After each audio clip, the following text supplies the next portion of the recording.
I call Eugenie Sage. Tēnā koe, Mr Speaker, thank you. I'm pleased to take a call for the Green Party on the alterations to the 2014-15 appropriations for the 3 offices of Parliament and the budgets for 2015-16. And similarly to the previous speaker, would like to comment on the Office of the Ombudsman and also the Parliamentary Commissioner for the Environment in particular, and pay tribute to the extraordinary work of the Chief Ombudsman, Dame Beverly Wakeham, and the work that she has done in defending our democracy and defending open government in very trying circumstances given the ongoing under-resourcing of the Office of the Ombudsman. Because it is that office that is a defence against the excessive use of executive power. And as the Ombudsman herself has said, it is the last line of defence against costly maladministration in the state sector and potential corrupt practices. It's been recognised by the courts as having constitutional importance, and it is important because it is a check on the power of the executive. Mr Hipkins has explained some of the frustrations that opposition members experience in trying to get information out of the government. I have always found that when the Ombudsman's asked to review, we get regular reporting on the progress with the investigation. They try their utmost to get the information out in a timely manner. Yet it is government agencies and ministers in particular that stall there and undermine our democracy and open government. And the office asked for substantially or significantly more funding, and it is very disappointing that the Officers of Parliament Committee and the government did not agree to make that available. Because in March the office had 107 complaints for investigation which they couldn't yet allocate, and they advised that they weren't keeping up with complaints despite a very considerable effort to reduce the backlog and to keep current complaints moving. And certainly there have been improvements there, but when you have a government which goes ahead with policies which ignore public opinion, you create waves of applications for official information. We're seeing that in decisions like the Minister of Education's decisions to close Christchurch schools, the most recent one, Redcliffe's, where the school community wants to go back to their site, where they're ready to go back, where it can be safe, and yet the Minister's ignoring that. And so we then get a raft of Official Information Act requests. David Fisher, in a very seminal article in the Herald, just highlighted the change over the last 2 decades or so and the blocks that ministers now put on the release of information, the difficulty in getting public servants to just answer simple questions on the end of the phone, the fact that we are put to the maximum 20 working day period before any information is provided, and it's often months after that. So, Mr Speaker, there should have been more information provided. The importance of the Ombudsman's office, the need for it to have good resources to actually provide one of the foundations of our democracy and open government should be recognised.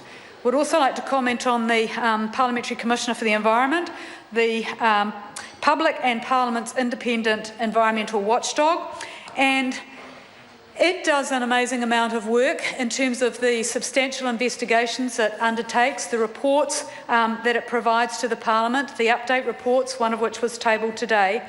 They are very high quality investigations. They provide good quality, independent advice on a range of matters that affect the quality of the environment. The major problem there, Mr Speaker, is that the government isn't listening to a lot of the recommendations. Because, of course, the office doesn't have the power to command the implementation of its recommendations. It leaves that up to ministers and agencies to take those on board. But today we had tabled an update to a substantial report on the future of conservation, in particular stewardship land.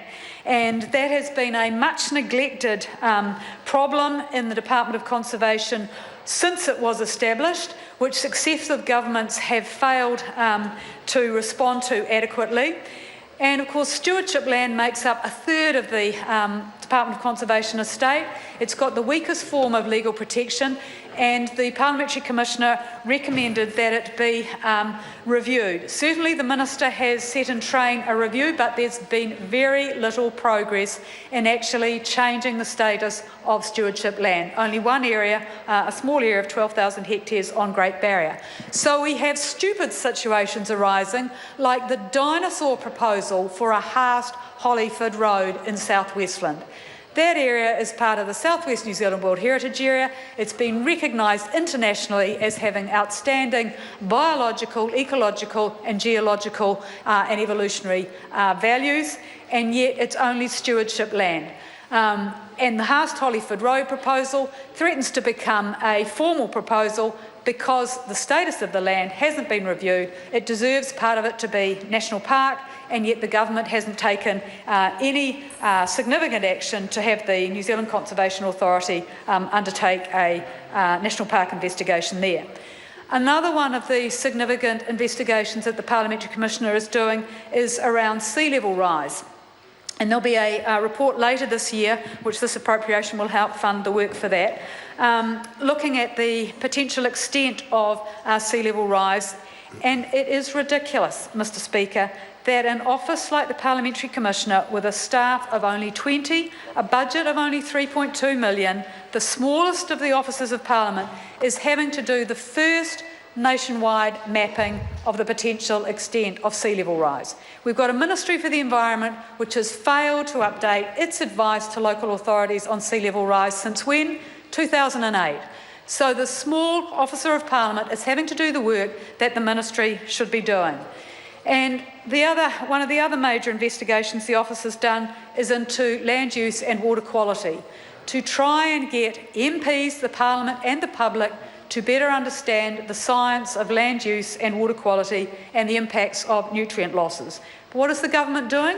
When that report showed that no matter how good the management practice was in terms of land use, we would have significantly declining water quality because of the scale of intensification. The government has certainly responded with a national policy statement, but that is too weak to make a difference. And when Federated Farmers in the Waikato called for a moratorium on intensification, that was just poo-pooed by the Minister. So if we're having officers of Parliament which take all of this time to do these substantive investigations, come out with cogent recommendations, the government needs to listen. It's the same with long-finned eel. The Parliamentary Commissioner's investigation there highlighted that longfins were on a slow pathway to extinction. There are now only 20% of the breeding population of longfins that there were in the 1930s. International best practice is that there is at least 30% of the original biomass as a breeding population. Yet has the Minister implemented the Parliamentary Commissioner's recommendation to impose a moratorium on commercial fishing? No. Mr. Speaker, the recommendations in the Parliamentary Commissioner's reports need to be listened to and read with a lot more thoroughness than they have been to date. And finally, Mr. Speaker, just on the Audit Office, would thank them for their work, the officers of the Audit Office in their commentaries and analysis of the annual reviews that the select committees do, of the estimates, provide very much appreciated assistance, and their reviews of public sector agencies like local councils and their identification of potential challenges like the big infrastructure gap they've identified in local authorities, with the difference between what local authorities are providing for the renewal of Three Waters infrastructure and roading infrastructure, and the gap that potentially exists there, assist in providing the baseline information for some of these major funding challenges to be addressed. So, Mr. Speaker, we are grateful for that the Select Committee has decided to increase the funding for the Office of the Auditor General, the small increase in the Office of the Ombudsman. But if we're going to have a strong democracy, our Ombudsman's office needs to have many more resources so it can follow up on those Official Information Act investigations. Thank you. I call Tracy Martin.